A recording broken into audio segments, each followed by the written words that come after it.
Why wouldn't Solomon allow his Egyptian wife to live in the house of David? This is the question we seek to answer today as we continue our verse-by-verse study of the book of 2 Chronicles on walking through the Bible. Glory of his cross.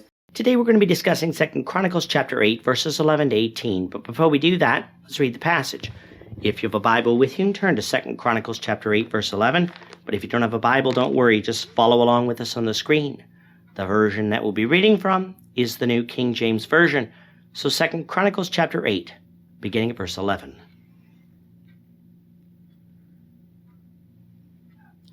Now Solomon brought up the daughter of Pharaoh from the city of David to the house he had built for her, for he said, My wife shall not dwell in the house of David, king of Israel, because the places to which the ark of the Lord has come are holy.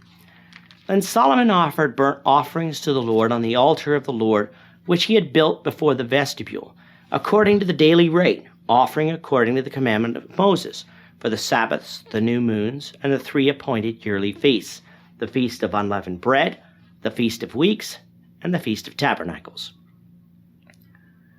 And according to the order of David his father, he appointed the divisions of the priests for their service, the Levites for their duties, to praise and serve before the priests, as the duty of each day required, and the gatekeepers by their divisions at each gate, for so David the man of God had commanded. They did not depart from the command of the king to the priests and Levites concerning any matter or concerning the treasuries. Now all the work of Solomon was well ordered, from the day of the foundation of the house of the Lord until it was finished. So the house of the Lord was completed. Then Solomon went to Ezion-Geber and Elath on the sea coast, in the land of Edom, and Hiram sent him ships by the hand of his servants, and servants who knew the sea. They went with the servants of Solomon to Ophir, and acquired 450 talents of gold from there, and brought it to King Solomon. We've been looking at the events that occurred after Solomon had finished building the temple and his palace in Jerusalem. We noted that at the beginning, we're in the 24th year of the reign of King Solomon, though how many years passed from the beginning to the end of this chapter we're uncertain of. What we do know is that Solomon had expanded his influence on the northern territory taken by his father David, for Solomon began to populate some of those cities in what was Syria with the Israelites. He also built up the fortifications of Israelite cities using forced laborers of the people of the land who remained after Israel conquered it. These building projects required a lot of money, and such is necessary to note, for they will play a factor in the breakup of the kingdom under his son Rehoboam. But what they did for Solomon is they projected his power and wealth, especially to the nations round about him, something we'll see in chapter 9. Once his palace was completed, Solomon brought up his Egyptian wife, the daughter of Pharaoh, from the city of David into her own section of the palace built for her. Now as of yet, the chronicler hadn't introduced us to this woman yet, but we did know of her from our study of 1 Kings, for 1 Kings 3 verse 1 tells us of this marriage. The chronicler gives us a detail here, though, that we didn't get from 1 Kings. From simply scanning 1 Kings 3 verse 1 quickly, one might assume that when it says that Solomon brought his wife to the city of David until the palace was complete, that he kept her in the palace built for David. But such was not the case, for Solomon said that she could not live in the house of David because the ark of God had come there, and thus the palace was holy. This shows us two things. First of all, Solomon recognized that foreigners who were not Israelites and who had not become Israelites defiled the temple of the Lord and the things of the temple when they came into its presence. We saw that in our study of Acts, when a commotion was made when it was thought that Paul had brought Gentiles into the temple. The Ark of the Covenant represented the very presence of God, so wherever it was found was considered to be holy. And since his wife was not holy, not being an Israelite, she could not live in a place that was holy. Where he put her in the city of David, we don't know, but as king, I'm sure he could find such a place to place her. Solomon's palace, though, wasn't holy like David's was, for the ark had never been there, so once that palace was complete, with a section built just for her, Solomon brought her up there. The second thing that this shows us is that Solomon still cared about the holiness of God, for as of yet he had not gone off into idol worship. An idolater wouldn't necessarily care about the cleanliness of God's temple, and so this, along with the chronicler's reference to Solomon offering the sacrifices required of him at the yearly feast of the Lord, shows us of Solomon's devotion to God at this time.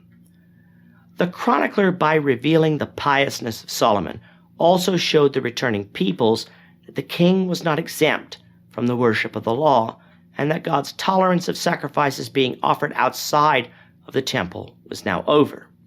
The temple was now built. Sacrifices, including that of the king, now had to be offered there. The chronicler also tells us that Solomon continued with the appointed divisions of the priests and other positions set up by David his father, again showing us that what David set up was given to David by God, and so if one wanted to be right with God, they would follow that. To go along with Solomon's material wealth, Solomon also acquired something that no other ruler in Israel had before, a fleet of ships which was at Ezion Geber on the shore of the Red Sea. Now Israel was to have borders on the Mediterranean, but up until the days of Solomon had ceded much of their coast to the peoples of Canaan that they didn't conquer, meaning that they didn't have opportunities to build ships. With the help of Hiram and the Phoenicians, which were known for shipbuilding and sailing, Solomon did acquire a fleet that would go sailing. For it is said that on one trip they acquired 450 talents of gold from Ophir and brought it to Solomon. The parallel account in 1 Kings 9, verse 28, says 420 talents of gold, so we know there is a copyist error in one of the two accounts, but which one we don't know. But regardless, this is a vast sum of money. We don't know exactly where Ophir is, but it could be on the south coast of modern-day Saudi Arabia, perhaps like Yemen, or somewhere down the coast of East Africa, perhaps like Nubia. Whatever the case, the thing we can say for certain about Solomon's reign is that he was wealthy and powerful and made his mark on Israel when he reigned. Now, critics often point out, where is all the evidence of these building projects, or even his immense wealth? For archaeology hasn't found much. Let me ask you, what happened after Solomon? The kingdom is split in two and invariably was attacked by this neighbor or that neighbor because of sin. The reign of Solomon was only 40 years, a blip in the history books, and what came after would erase most of what Solomon did. Solomon's own words in Ecclesiastes chapter 1, verses 9 to 11 sum it up nicely. That which has been is what will be, that which is done is what will be done, and there is nothing new under the sun. Is there anything of which it may be said, see, this is new? It has already been in ancient times before us. There is no remembrance of the former things, nor will there be any remembrance of things that are to come by those who will come after. The Bible gives us the reason that Solomon's deeds are largely lost to history: sin. But the Bible records of the greatness of Solomon, and because the Bible has been shown to be a trustworthy witness in other places, we can trust its account here too. With that, our time is up for today. The Lord willing, we hope you'll join us for tomorrow's discussion of 2 Chronicles chapter 9, verses 1 to 12, as we continue our walk through the Bible, one verse at a time. Thank you for watching today's episode. We hope that you found it edifying and ask that you not only subscribe to our channel and podcast, but that you like and share this episode among your friends, so that the saving gospel of Jesus Christ can go out to the whole world.